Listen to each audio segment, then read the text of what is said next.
Hi అండి, welcome back to Anusha Ram Cherukuri. నేను మీ అనుష. ఈరోజు నేను మీకు ఒక మంచి ట్రెడిషనల్ రెసిపీ చేసి చూపిస్తానండి. అదే మామిడికాయ ఉల్లిపాయ కర్రీ అండి. చాలా బాగుంటుంది, చేయడం చాలా ఈజీ. ఇది నేను మా అమ్మమ్మ దగ్గర నేర్చుకున్నానండి. ఇప్పుడు ఈ రెసిపీని మీతో షేర్ చేసుకుంటాను. సో లేట్ చేయకుండా ఎలా తయారు చేయాలో చూసేద్దాం రండి. నేను ఇక్కడ ఒక మీడియం సైజ్ మామిడికాయని తీసుకున్నానండి. అలాగే 2 ఉల్లిపాయలు, 4 పచ్చిమిర్చిని తీసుకున్నాను.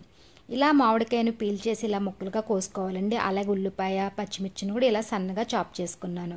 తర్వాత స్టవ్ ఆన్ చేసి కడాయి పెట్టుకుని ఆయిల్ వేసుకోవాలండి. ఇక్కడ నేను 2 టేబుల్ స్పూన్లు ఆయిల్ వేసుకున్నానండి. ఆయిల్ హీట్ అయిన తర్వాత కట్ చేసిన ఉల్లిపాయ ముక్కలు వేసుకుని ఫ్రై చేసుకోవాలి. తర్వాత 1/2 టీ స్పూన్ పసుపు, కొద్దిగా ఉప్పు వేసుకుని ఒకసారి కలిపి మూత పెట్టుకుని ఉల్లిపాయల్ని మగ్గించండి. చూసారు కదండి, ఇలా మగ్గిన తర్వాత 1 టేబుల్ స్పూన్ కారం, అలాగే తగినంత ఉప్పు వేసుకుని ఒకసారి కలుపుకొని కట్ చేసిన మామిడికాయ ముక్కలు వేసుకుని కలుపుకోవాలి.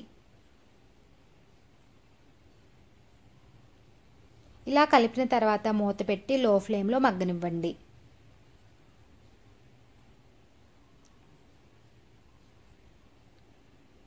చూసారు కదండి, మామిడికాయ ఇలా సాఫ్ట్గా అయిన తర్వాత ఒక చిన్న గ్లాస్ వాటర్ యాడ్ చేసుకోవాలి. ఈ స్టేజ్లోనే సాల్ట్ సరిపోయిందో లేదో చెక్ చేసుకోండి. ఒకసారి కలుపుకుని మూత పెట్టి 3 నిమిషాలు మగ్గనివ్వండి.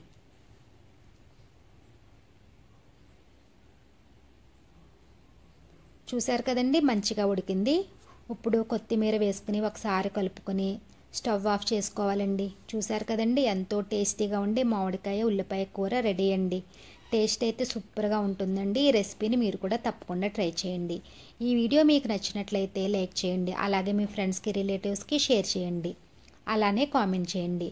మరిన్ని రెసిపీస్ కోసం మా ఛానల్ని సబ్స్క్రైబ్ చేయండి. Thank you for watching.